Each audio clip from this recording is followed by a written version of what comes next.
back. We are back. I know it's been like 26 days, 25 days. Who's really counting the days? It's not worried about the days, but I know it's been a minute, but we are back with another episode of 86. How y'all feeling? How y'all doing, man? I'm doing good, man. Life has been great. Life has been fast. Chaotic would be the wrong word, but it's been great. Fast, been a blessing. I just welcomed my first son into the world about 2 weeks ago. Just clap it up. Clap it up. That's a real big accomplishment. And just getting everything in order with him and our family and making sure everything is right. So I had to take a little couple steps back. But now we back. We full-fledged. We get on a better schedule so we're able to provide y'all with these quality, top-notch 86 episodes. And today, we got a special one because it's going to be the top 10 perks of working in the kitchen. Now, every job got their perks, but I think working in the kitchen has like some of the greatest perks and some of the worst kinds. Like, it's like a good trade-off. Like, you get this, but you also get this. You do this, but you also do that. Yeah, you feel what I'm saying? So let's get right into this. So my number one perk of working in the kitchen is I have a work budget. Now, what I mean by that is I eat at work. I make sure the food I bring home is enough for me to last until I go back to work the next day or the day after, whatever the case may be. Now, when you're working in the kitchen, it's like food get messed up, food gets sent back, food get overcooked, food get undercooked. People don't want orders. So at times, there is a surplus of food just not being used that's going to be thrown away. No. Us as kitchen staff, we take advantage of all of that. We not letting no food go to waste. We is hungry back here. We finna eat. We finna put this little burger, there's a little burnt, there's a little well done, in a little to-go box. And when I get home, that's going to be dinner for the night. Maybe throw a couple fries in there, because fries are very inexpensive, but that's going to be dinner for tonight. And when you are working so much in the kitchen, you hardly have time to go shopping, to put food in your house. I don't want to say percentages, but let's say 70% of cooks, chefs have to-go boxes in their refrigerators from food they bought from work or food that they had left over. Because a lot of times chefs don't have time to cook. Like, our time is very, very, very invested into our workplace. So that's one thing that I've picked up out of the years of me working in the kitchen. Like, if I'm in the kitchen and I'm working, I'm making sure I'm eating in the kitchen. Like, I'm making sure I don't have to go home and feed myself and find something to eat or waste money on takeout when I can just take out from the job. Me saying that, take out from the job, that sounds wrong, but if we're going to throw the food away anyway, why not feed our staff? And a lot of kitchens go by that. Like, y'all can take it home. It ain't about nothing. It is what it is. So a work budget, a work and eating budget, that's like top one. Number one is up here. That's to the ceiling. My number two perk about working in the kitchen is the people you work with and the kind of brotherhood, sisterhood, chefhood that everybody creates. Like, some of my closest friends are chefs and they work in the kitchen and we work side by side with each other. Like, us working side by side with each other, that helps create trust, camaraderie, trying to think of more words, consistency, stability, and it creates great friendships. Like, we spend 10 to 12 hours a day on the line cooking for other people. So of course we're going to get close. And of course we're going to talk about life and situations and family and women and relationships and kids and marriage, things like that. And we get to know each other very, very closely. And we kind of get to see if we're aligned together. But a lot of my friends, especially since I've been in Georgia, like, a lot of my friends are chefs. And we always talk food. We always talk about life. We always are just so willing to just connect and be transparent with each other, because that's how you grow. That's exactly how you grow. And especially in the kitchen, where teamwork, a brotherhood, sisterhood, camaraderie is needed, it's up to us to build our team the way we want to build our team, to hold our team to that standard. So that's my number 2 thing. Number 3 perk about working in the kitchen is you're going to get a workout. Like, it's going to be a workout. I'm sorry, you're going to be moving, running, picking up 4 boxes of potatoes, and they all like 50, 60-pound boxes at one time, carrying this up steps. You're going to be carrying stuff. Like, you might even be carrying appliances. Like, there's been plenty of times when I was in management that I've had to pick up refrigerators, pick up freezers, carry freezers downstairs, wheel this around, bring this to dry storage. And these not no like light, small items. These items like 40 pounds and up. Sometimes you get them items where it's like 200 pounds. Like, you will not be stagnant physically in the kitchen. You always going to be on your feet. You always going to be walking. So there is some kind of physical involvement. And if you do it right, most people count their steps in kitchens. 12,000 steps daily, easy. 15,000 steps daily, easy. So you'll definitely get a workout when you're working in the kitchen, because there's no standing still. Something always going, something always happening. You always got to be moving. Number 4 perk about working in the kitchen is the creativity is amplified. So when you have a passion for cooking and you have a lot of ideas and a lot of thoughts and a lot of concepts, and you think certain things will work in your place of work or your establishment, creativity definitely does help that, especially if you have a chef that allows you to be creative and allows you to try things out and see how things work, because that's the only way how you learn. And when your creativity is showcased, that one allows people to judge your food and judge your dish, your recipe, your meal, whatever you want to call it. It allows you to get very, very important feedback about the dishes that you have and about things that you could do better. And it allows other chefs to basically pick your brain about what made you do a certain thing this way, why you do it this way, what kind of idea were you looking for. And that kind of just iron sharpens iron, if that makes sense. Like, we're all in here learning. We're all in here trying to be better.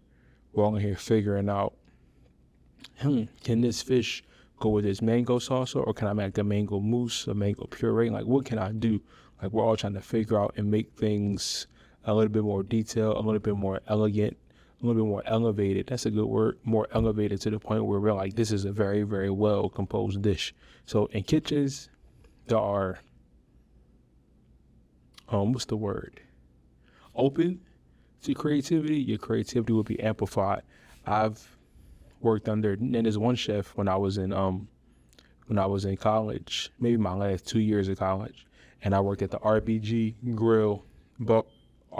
Bar and Grill in Indiana, PA. Man, shout out to Chance, man. Chance used to work there too. That's my guy.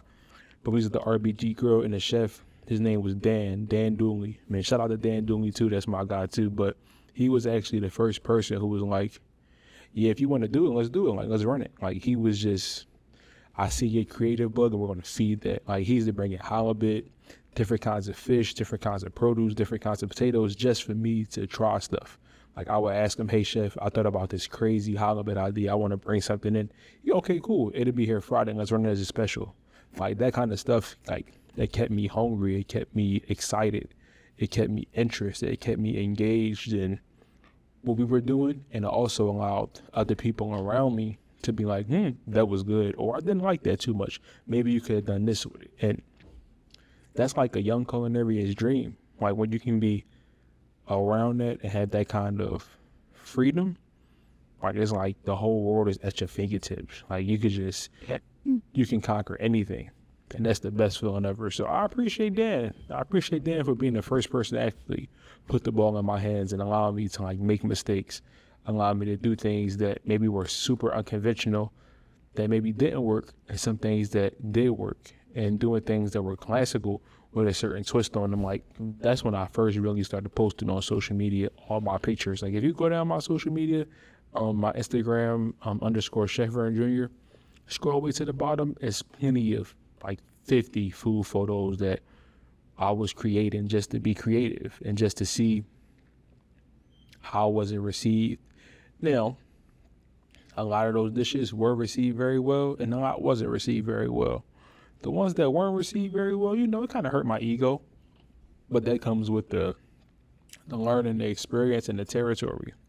Like, we can't be upset. We just always have to take the feedback and apply what applies from that feedback to our food.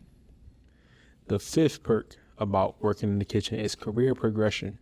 Now, you'll progress very, very fast in the hospitality, culinary industry if you keep your head down, show up on time, and work hard.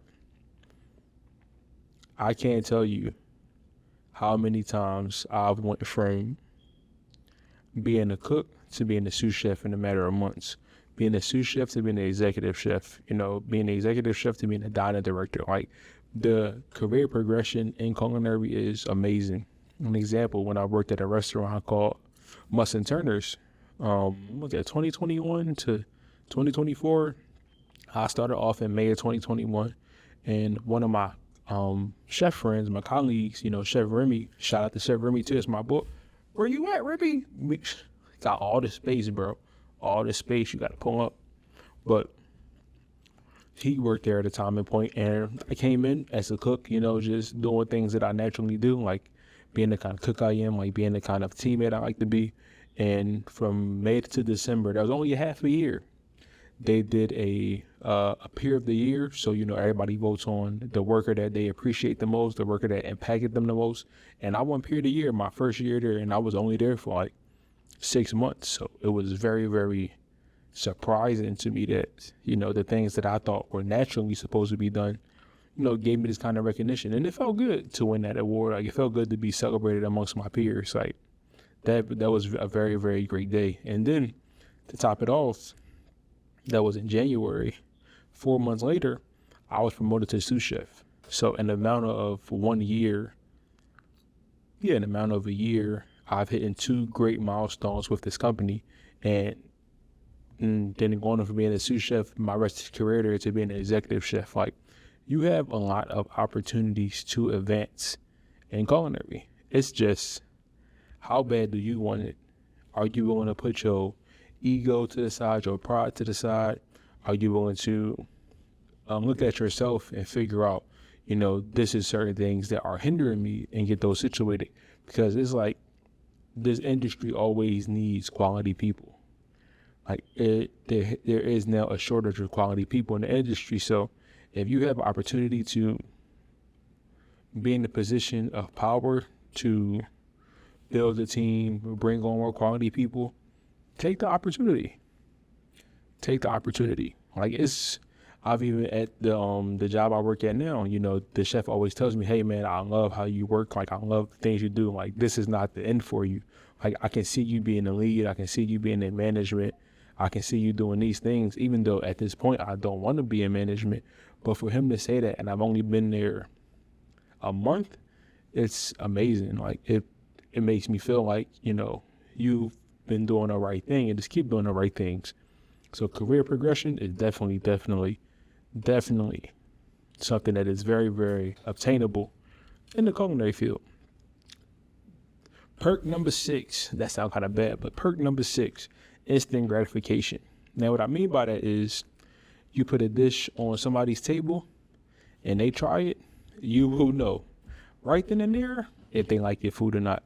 If they hate your food, I think that's one of the best things about it too, because one, for me, that kind of drives like an anxiety in me. Like, when I drop that plate, I'm looking at you, how you react to it, how you react to the way it looks, the way it smells, like the textures. Like, what do you do when you get the plate? Do you play around in it? Do you just dive straight in? Do you take a picture? Like, I'm watching all those little small details. And then when you actually try the food, now I'm like, okay, what y'all saying? You see my eyes? I'm looking at you like this. What y'all doing? What y'all saying? How you like it? What it tastes like? And right then and there, you'll get your reaction. I've had, not so great reactions, like, oh, Vern, you could have did better with this. I'm not really feeling this one. And take it, okay, let's hit the drawing board. But I've also had reactions where it's like, bro, oh my God, this shit is amazing. This shit is crazy. this, like, you made this? And I'm like, yeah. And people just give me a lot of praise and a lot of, like, just, they're just celebrating that dish or my meal. And that's, you can't ask for anything else. The reason why I stay in culinary, not because I'm good at it, not because I'm great at it, because I have the knack for it, but I like seeing people's faces when they try my food. They like, yo, crazy, killer. Like, this was amazing. Like, this had flavor. This had that. Like, that makes me feel good. That lets me know that I still put love and care into my dishes, no matter, the situation or the circumstances. And you can't ask for anything else from a chef. Like, you want them to put their best foot forward. You want them to put their love and passion into every meal, so you can feel that love and that passion, and you can be satisfied with your meal. But instant gratification is one of the best perks of how working in the kitchen, because you're going to know if something is not good, especially amongst coworkers. If we all try something, you hear, you already know. Pour it in the trash. We're not even going to serve that. Do something else with it. But if you hear that, damn. Oh, that's busting. Oh, that's good. You got a winner chicken dinner. And I'm not talking about no PUBG for y'all video game players. Well, I'm a video game player too, but winner chicken dinner. You got one. And they can, keep it on the menu. Let's run it again. Let's bring it back. Number 7 is building relationships with people.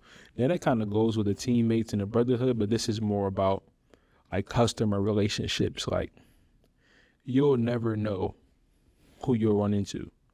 Like, you'll never know what people get into until you actually talk to them. And if people have a positive experience with, like, your food and, your service and your meals and your dishes, like, and they come talk to you, like, you never know where conversations can lead.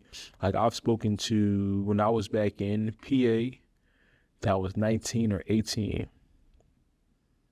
I think it was 19, 18, one of them ages. I was working at the country club, and I was doing a carving station for a private party at the country club. And one of the main points of contact was the wife of a retired Eagles coach, and I forgot his name. And this was back in 2012, and she had to be in, like, her 60s, 70s. But she was giving me, like, oh my God, this is so amazing. You're so nice. Like, we would love to have you cater our parties for our people, because we got a lot of people coming in and flying in, and, we would love for you to be a part of that. And, me being 19, 18, I didn't know how to take that. So I maybe missed up on some opportunities, but people are willing to, one, pay you, invest in you, and support you just about off of the relationships, just about off the conversation, just about off, the interactions we have with them every day. Like, we're in the hospitality industry. We're here to serve people. We're here to make people feel good. We're here to give people an experience that they've never had before. That is the goal. And when people receive that, people are more willing to reciprocate that kind of energy and that positivity. So you never know where it may lead you. Like, I've known plenty of chefs who have done meal preps, and maybe they meet some people and the relationship gets all really good, and that person is actually very, like, famous or has some following, and next thing you know, that person meal preps is blowing up. Like, they got 50 orders a day of meal preps, and now they're bringing in some serious bank, some serious buck, just because of a conversation. Like, never forget that. Like, build good relationships with people, with customers, because they'll always come back. They'll always remember how you treated them, and they'll always be willing to drop that extra dollar on you, spend some money on you. Because, the sidebar, they say strangers will support you more than your friends will support you. And this is a perfect testament of that. Like, people you don't know who you are serving, who are spending money at your establishment, wants to come spend money with you and your business. You can't ask for anything else. Like, that's like a blessing. That's just amazing. That's great. Like, all the good synonyms of that. Like, that's what that feels like. Where we at? Is that 8? Yep. The number 8 perk of working in the kitchen is you meet famous people. Now, that's not every kitchen, but there's a lot of kitchens. Like, I've met Lloyd from She's Fine Too. but I want you. I met Lloyd. I met Steve Smith from the NBA. I've seen Samuel Jackson. Who else have I seen?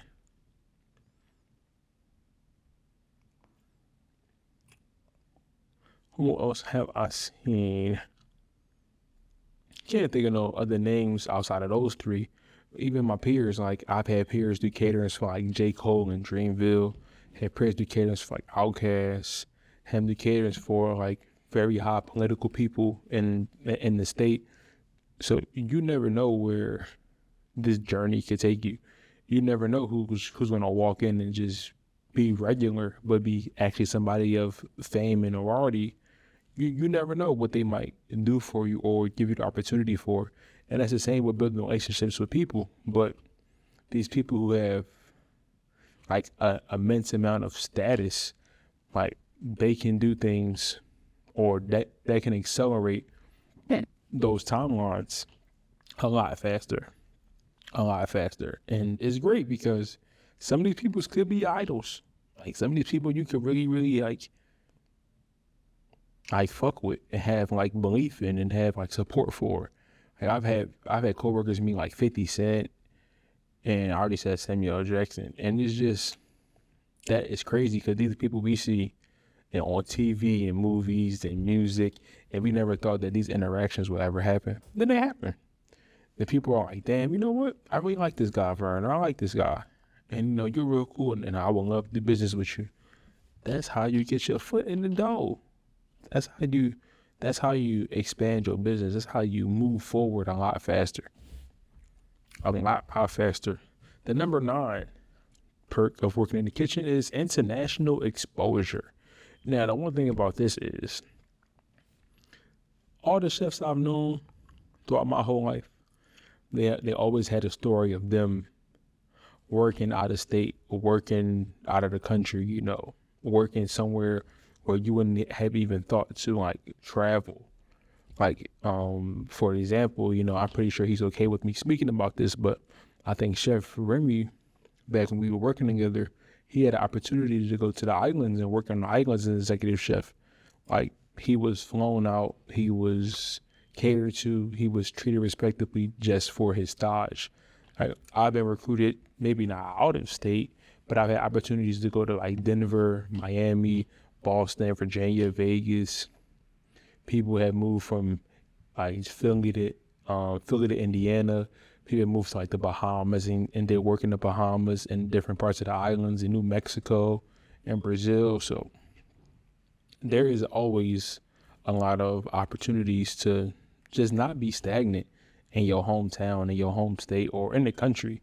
Like if you want to go live in France, you want to go live in Italy, Brazil, Africa, a culinary job can be the perfect vehicle to get you there, especially if you're being recruited and people say, hey, I want you to come to my establishment in Barbados and we'll pay for your flights, your accommodations. Like those things can help you, one, see the world, be in a whole different kind of culture and experience and lifestyle, and learn a whole different way of cooking, because I'm sure cooking in America is way different than cooking in Paris and South America and Africa and the islands. It's way different. Like you might have the same like fundamentals, the same like nuances, but the culture is different, the vibe is different.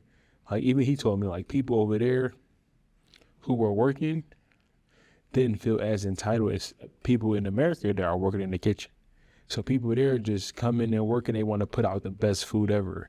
It may not be about money and how much I'm getting paid and what the next person isn't doing. It's about a team, it's about work, and it's about getting it done and making sure the customer is getting their proper meal. And like I love that, like, which is crazy because you don't see a lot of that here in the States. And that's cool, sure. Every place is different. Every place got their ups and downs. And the number 10 perk of working in the kitchen is you got a wealth of knowledge.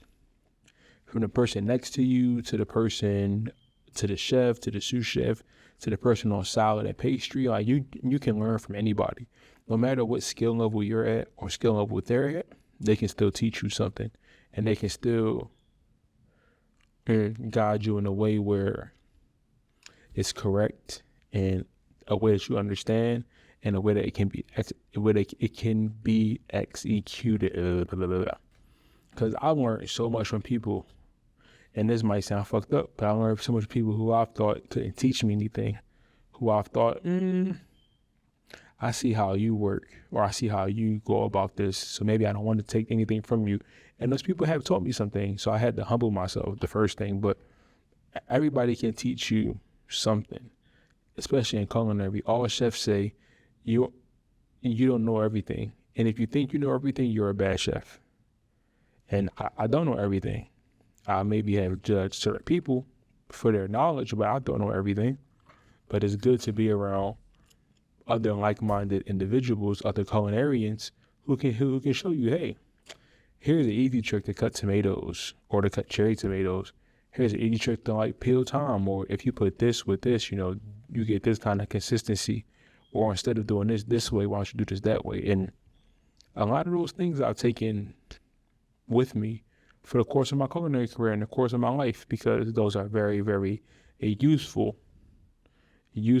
techniques. So I went through all 10 of my perks, but I feel like I got one more. I feel like I can give y'all one more perk.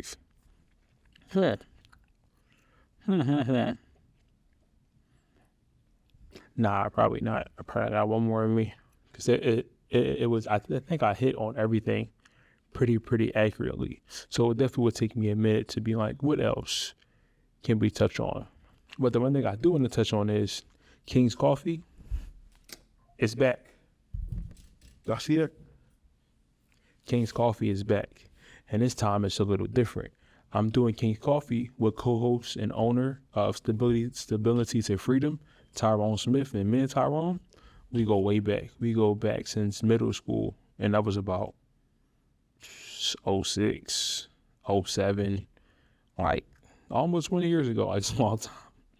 But we go back since middle school, and just reconnecting and getting to talk and seeing that the paths we are going individually are very, there are some parts in that where it's very similar.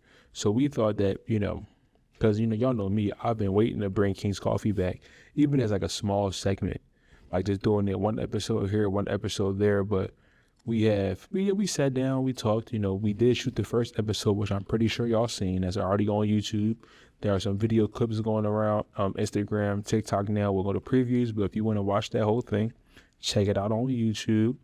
But we were able to reconnect and able to game plan how we could do King's Coffee. And y'all remember, so y'all might not remember, when I first launched King's Coffee, it had a different co-host, and it was a different kind of vibe with King's Coffee. It wasn't conversation. It was more like pop culture. It was sports. Then I rebranded, I did it by myself, and I just did conversation. Had to take a break.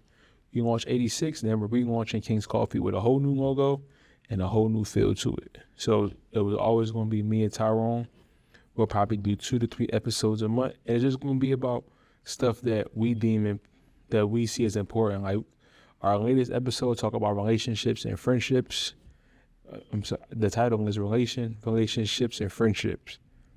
Like we go into topics where we think have the most impact, and we always welcome in guests. Like we would like-minded guests to come on here and just have a conversation with us, because we can all learn, we can all gain different perspectives. Everybody's story is unique, but some stories are similar to others, and we would love for people to not feel like they're outcasted. And when they hear one of our episodes, they're like, you know what? I'm going through the same thing. I went through the same thing. I should have this kind of mindset. I'm glad somebody else is. I'm glad I'm not alone in this journey that I thought I was alone in. And I say that to say is King's Coffee episodes will be dropping on its own dedicated YouTube channel, its own dedicated Instagram and TikTok. So you won't find them anymore on Chef Vern YouTube, Chef Vern Jr.'s YouTube channel. They have their own channel, but you don't want to miss out on King's Coffee. We already have 2 episodes out right now, and they are bangers. Bangers. Trust me. and it's only up from here. With the 86, we back to doing 86 consistently. For the next few episodes, it might be solo episodes, but we do have guests slated for this month and next month that are going to come and going to bless us with their experiences and their topics and all of that. And it's going to be great. Like, y'all was really loving the Chef Mood episode. Y'all love the Chelsea Jeffrey episode. Y'all been loving the solo episode. So why not?